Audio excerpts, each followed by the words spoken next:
Welcome, ladies and gentlemen, to my weekly Meltdown Gotham Episode 2 Knock Knock Breakdown. Thought I'd channel my inner crazy tonight, my inner Harley Quinn and Catwoman. I hope that's okay. This was a great episode. I want to take something back that I said last week. I said last week that I thought the actor that was playing the Joker, not Joker, overdid it. And he didn't. I totally get what he's doing now. You know, the Joker, or not Joker, he goes from black to white. There is no gray area with this guy.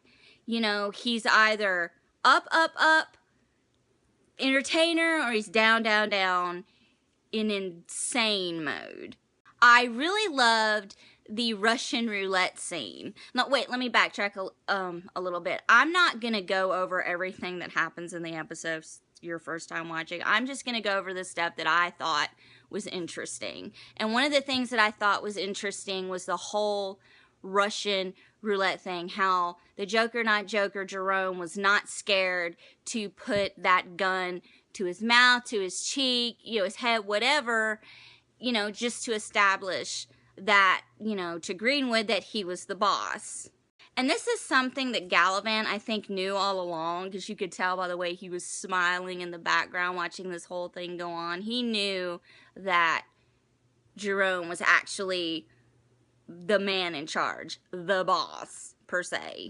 I love the whole Maniax aspect of this episode. I loved how they were throwing people off top of the Gotham Gazette, and they're hitting the ground like a sail. I love how the people in the Gazette didn't even notice what was going on at first.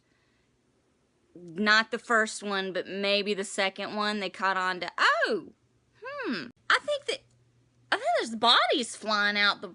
Was that a body? Because it sure didn't look like a cat jumping off the roof. I love how they got a hold of the bus with the cheerleaders on it, and they were going to light it on fire, and of course they weren't able to do it, because, you know, come on, it's a 7 o'clock time slot. We can't barbecue freaking cheerleaders alive.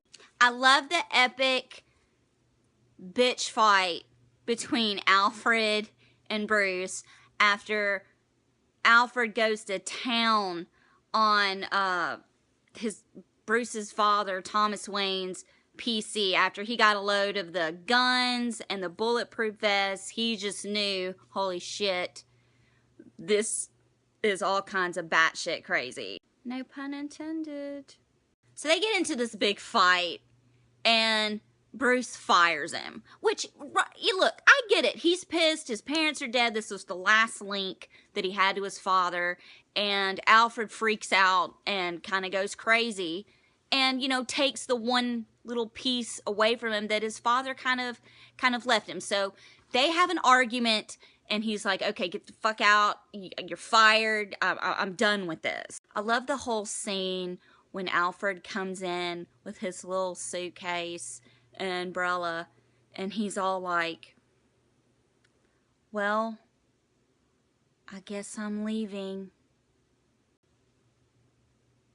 Yeah, I guess you are, because, you know, I fired you. Well, did you need anything else before I go? Is that all you're taking with you? It's all I've got in the world. You have been my life. This is all I have that I can take with me. Okay, bye then. What was that, Master Bruce? Did you need something? No. No, I need you to get the fuck out because I just fired you. Okay, I'll be leaving then. And then they like freaking kiss and make up in the train station, but ew. No, they don't really kiss and make up because that would be a totally different show. But basically it comes down to, look, I forgive you for what you did, Al, I get it. Okay, but it was still fucked up, and I'll do whatever you want. If you train me to be a man and teach me how to fight and all that stuff, I'll do whatever you want, okay? You got it? You just have to fix my PC. And Alfred's like, okay, well, you can't be a little bitch anymore, and you have to eat, sleep, and shit when I tell you to. You're going to train how I tell you to, and you're going to knock it off. Stop being a little spoiled brat. But I don't know how to fix PCs. And Bruce is like, that's not my problem. Just fix it. Enter Lucius Foxx. So Alfred kind of stalks him to a bar and starts talking to him. And I don't know about you, but I almost kind of felt like for a second it looked like Alfred was hitting on Lucius Foxx. And I think Lucius Foxx almost thought that Alfred was kind of hitting on him too. Like, oh my God, this white guy's hitting on me. So basically, Alfred's like, I trust you. You knew Thomas Wayne. It's cool. But if you screw up, I will personally kill you. And that's that. So they become friends. And Lucius ends up coming to the Batcave and helping Master Bruce. And they bond, blah, blah, blah, and whatever. So that's taken care of. Meanwhile, Barbara goes all Harley Quinn. She channels her Harley Quinn and calls Gordon, lures him away from the GPD building.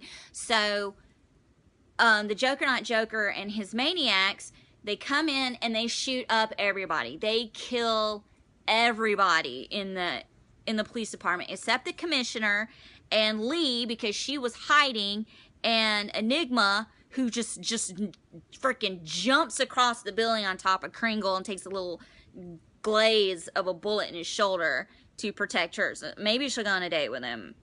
It's sad he has to take a bullet to get this bitch to go out with him, considering after what he asked her earlier in the episode. Did you know that house flies hum in the H key? Hey, are you free Saturday night?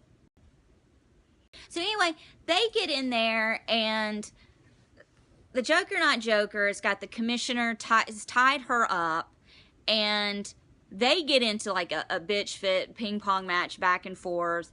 Greenwood, the big guy with the crazy hair that they fought with earlier with Russian roulette, steals the Joker's punchline. So the Joker, you know, rightfully so, you know, fucking shoots him and kills him. And then Joker Not Joker gets into it with the commissioner. They go back and forth. She calls him crazy. We all know how that goes. She ends up spitting in his mouth, and he asks her, oh, that was kind of exciting, do it again. And instead, she turns around and breaks his nose. This pisses him off really bad, so he ends up killing her, stabbing her, gutting her, whatever, and she's dead. So now the commissioner's dead. Everyone in the police department is dead. What's his name? Gordon is his ass handed to him by Aaron, courtesy of Barbara at this time. And after he wakes up from his little ass beat down nap, he goes in and he finds the commissioner dead, and he puts two and two together. Then Harvey Bullock just should have been wearing a cape. He just busts through the doors like, I'm back, and I've got my hat on, and my beard, and I got my badge. You know what? Screw what my fiance said. She shouldn't have been all rude to you in the bar, Gordon, when you came in just telling me, work stuff. What was I thinking? Bitches just need to calm down. That's all there is to it. So Alfred and Bruce find out about this GPD slang, and they V-line down to the GPD to make sure that Gordon is not dead. And when they find him, Bruce apologizes to him and stuff, and is like, I'm so sorry, I was a little shit to you, I was rambling on like a crazy person, my bad, I feel really bad about what happened, so okay, so we can still be buddies and stuff, so I'm sorry. And that's the end of that. So Bullock tells Gordon at the very end, you need to see this newscast. And it's this woman with this fucked up hairdo is sitting there saying, here is what happened in there today in the GPD. Beware, you might want to look away. And it's the Joker Not Joker going crazy, talking about how, you're all in trouble and you're gonna fuck, I don't even know what he said. It was so nuts. And he shoots a cop that's still alive sitting right there next to him. He basically says, you ain't seen nothing yet. And we haven't, really. If he's not the frickin' Joker, I don't know, I have friends that have told me that he's not. They don't think he is. He's somebody called the Red Hood and all these other possible people they could, but he is doing such a good job. I felt a lot of Heath Ledger. I felt a lot of Nicholson tonight. I thought he did a great job, but I'm not going to get on that tangent again. I'm not, I promise. Oh my God, he's so good. He's so good. Ian Gallagher from Shameless. He's so good. He's just so good. So, I can't wait for episode 3 next week. I think it's going to be great. I love how the show has evolved. Last season, I had a love-hate relationship with this show. Oh, there's no penguin. There's absolutely no penguin in this episode.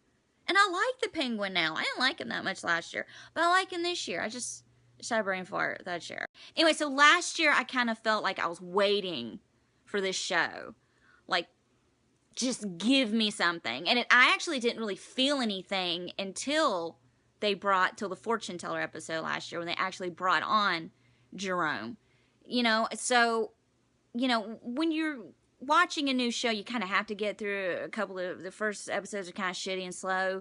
I felt like that was the entire first season of Gotham. The second half was a lot better than the first half, but I'm glad I stuck through with it, because these first 2 episodes of season 2 were right on, just great.